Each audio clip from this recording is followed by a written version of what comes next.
Hi, today I wanted to go over some of the Course Design 4 updates and some tricks that you can do using the software program.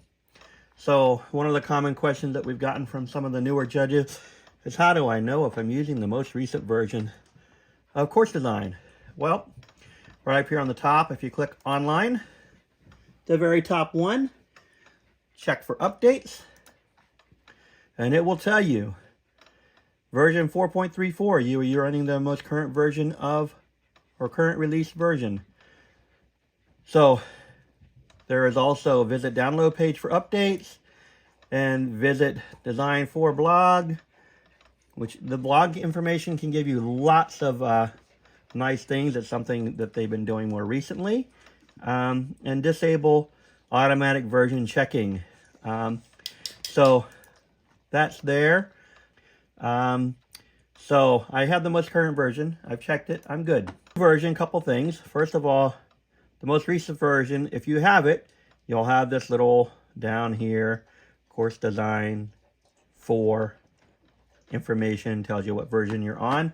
That's a new thing. You'll see a lot of new toolbar tasks up here in the window, making it much easier to do.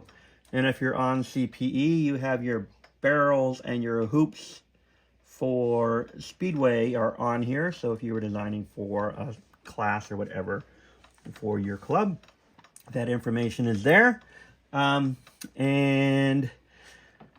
everything else is the same, except for these tools here, starting with this one, which is your preferences, which the preferences came out on the last one, the last version update, but now it's been moved to this easy to use taskbar. So the three things on here are your show tunnel lengths. You can see here, 15-foot tunnel, 20-foot tunnel. They have made the font a little bit bigger. I still wish it was bigger, but it is useful. You can toggle it on or off.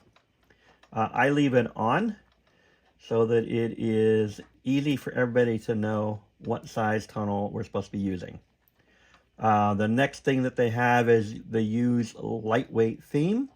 If you look, my grid lines are lighter, and unfortunately on the latest update, the grid number is also very light. I'm hoping that she will adjust this a bit darker, but it works.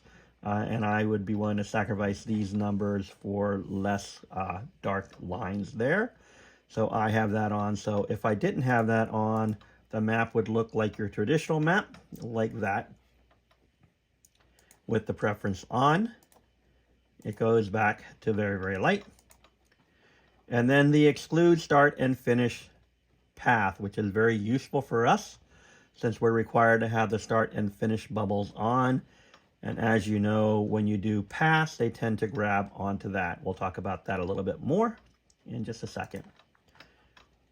You have your 3D view, which can be very, very useful for you to see the dog's view. We can get into that on another day. That's been around for a while. You have your regular view, and you have a tilted view of your course map, which I've never used, but I guess it'd be useful for some things. So we're going to go back to our regular view. You then have your paths, which I already have some paths drawn on here. So there are the paths. Now again, if we go back to this preference, and if I turn that off, which is the way Course Designer 3 and the previous versions work, if I move this line now, it tries to bring my course distance to this. If I have this here, I got that little funky 2 feet. If I'm trying to do like a snooker and I have 2 jumps to start on, it draws paths all over the funky things where I don't want them to go.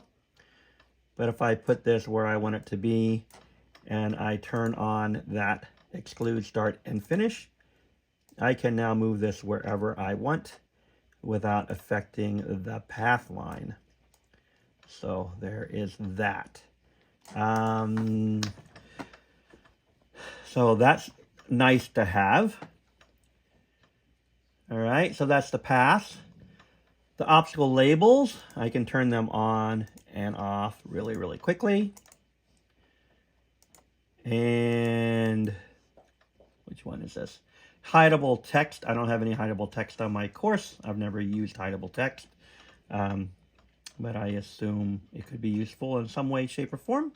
And then to turn on the coordinates for the course builders, it's again one button and it turns off and it's defaulted to whatever your setting is. I think most of the CP people are using their grid lines they have on their walls, which would be whatever they have on. And then again, our approach zones, approach and exit zones are turned on and turned off.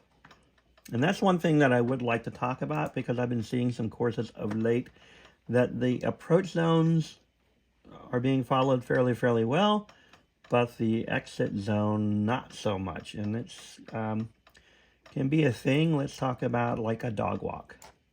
If I have my jump after the dog walk over here, it creates a couple of things. First of all, a risk for the dog coming off the dog walk and falling. They're not getting into their exit zone, so a dog with a running contact zone is going to struggle. And an even bigger problem for me is, where exactly do you judge this? One of the things that they teach in some of the global judging seminars, if any of you have ever been to one of them, is that the judge needs to have the best seat in the house.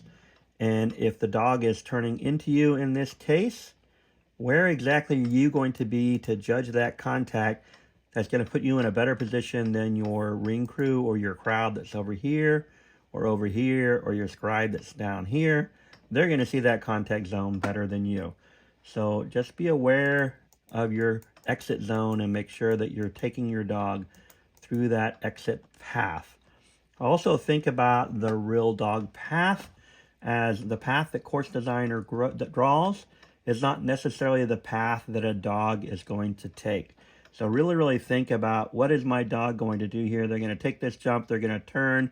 Are they really going to square up to take that jump? Or is my dog going to take a path more at an angle like that, to where they're taking that panel at an angle that way, which would mean that they could be taking this jump at an angle much more this way, right? So I'm not being exact here, just giving you the idea of thinking about what exactly is the dog going to be doing in that section of the course. You can, in the new version here now, you can play with that path. And if I get this path how I want it to be, and then I want to, let's say I want to fix the angle of this jump. If I start moving that jump to fix the angle of the jump to give the dog a better approach to that jump, the path changes. So one of the things that are included in this version of the software is that if I draw my path, when I get close to where I'm going to be, I can hit this auto path fit. Now if I take this jump and I turn it, or I move it all the way out of the way, my path is not going to change anymore. That will allow me to actually look at this and think about, what angle do I want this jump to be at? And again, I'm not looking at this particular sequence and saying that this is the best as it's a 180. This just happens to be the course that I opened up today. But would my jump be better over here? Would it be better angled this way? Would it be better angled this way? So it'll let you work with an individual obstacle. Can also be very important on the spread. I'm not real happy with the distance here at 19 feet. So I could look at this and I could say, I want to move that up several feet. And then I can unlock that path. I can unlock that path. I think I can unlock that path. And have it go to where I want it to go. So if I wanted that distance greater. But I could see it easier with this path locked, because now I'm at 16 there, so I need to come down a bit.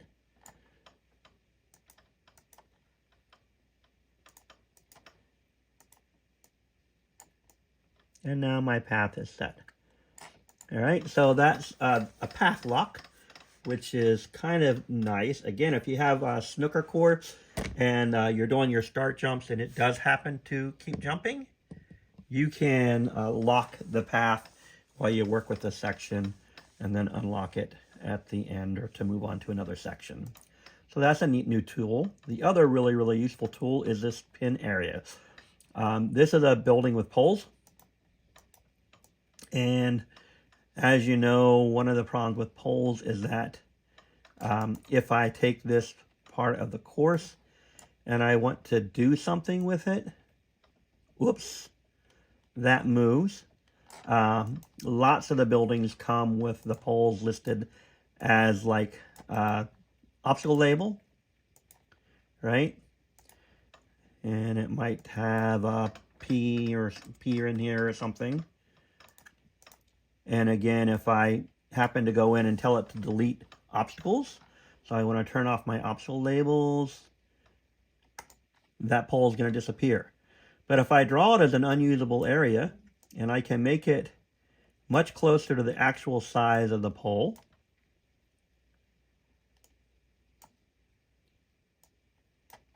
and I can put it where it goes, where it's located at in the building, and then once I turn on this pin areas, I can't do anything to that. So if I were to take this part of the course and say, oh, I don't like that part, I want to delete it, my path is still there, or my pole is still there. So I could delete the entire course, and my background poles are still there, right? If I wanted to take this course and I wanted to, let's say this pole was, I'm going to unpin this. Let's say this pole was over here, and I wanted to do a, I want to do a mirror. If it's a unusable area, it will stay there. But if it was the old obstacle label, so now I have the obstacle label there, and I do the mirror, that pole could move because it's attached to obstacles. So the first thing I do is I change my poles to unusable areas, and then I pin them so I know that they won't move. So that's a really, really cool feature. Hopefully the clubs will get all of their stuff updated. Like I know in this particular building, this is Y2K9's. This pole is pretty big. These other two poles are not. So I can adjust them. Another neat little trick that's available in all the versions, but I will explain it because I know lots of people don't know about it. So if you take an obstacle and you click on it, and you hit the shift button, you can use your arrow buttons to move it 1 foot at a time in the 4 different directions. So if I know I have to have this dog walk off of the wall by whatever number of feet, 2, 3, 4, 5, 6, 7, 8. I now have it 8 feet off the wall. It can also be useful if you have, say, wild card, and I want to have this jump be off of that dog walk. I can click on it. 1, 2, 3, 4, 5, 6. I can now draw a window around the 2 of them, and I can move them wherever I want, and they will stay the 6 feet apart. And I can rotate them to whatever angle I want, and I'm still going to have them be 6 feet apart. So that's a useful tool. Another thing that I like to use also is I like to use tunnels as a measuring device. So we have these custom distances. So if I need to have 16 feet to a wall, I can draw a straight tunnel. I'm going to turn off the coordinates because they're driving me nuts. And I'm going to turn off the approach angles because they're also driving me nuts. But now I have a 16-foot tunnel. So while I know you need to draw that path, if I actually drop a tunnel in here, I can see that after all my playing around, that these weep holes would be closer than 16 feet to the wall. And I could also see that that distance could probably be brought up a little bit to get it to 16 feet. So you could do 16 feet, you could do 6 feet to get your tunnel distance, right? You could get your distance off the pole the same way. So tunnels can make a great measuring stick. And you can do this tunnel and you can make it like a bright color. So you remember it's not part of the course. So now it's my measuring stick. Make sure I have plenty of room for my start. I can make sure I have plenty of room for my finish. So you can use that tunnel as a great measuring tool to quickly get things in place before you mess around with drawing your lines. Right? So there are some things that you can use for course design to help you design your courses. Have a great night.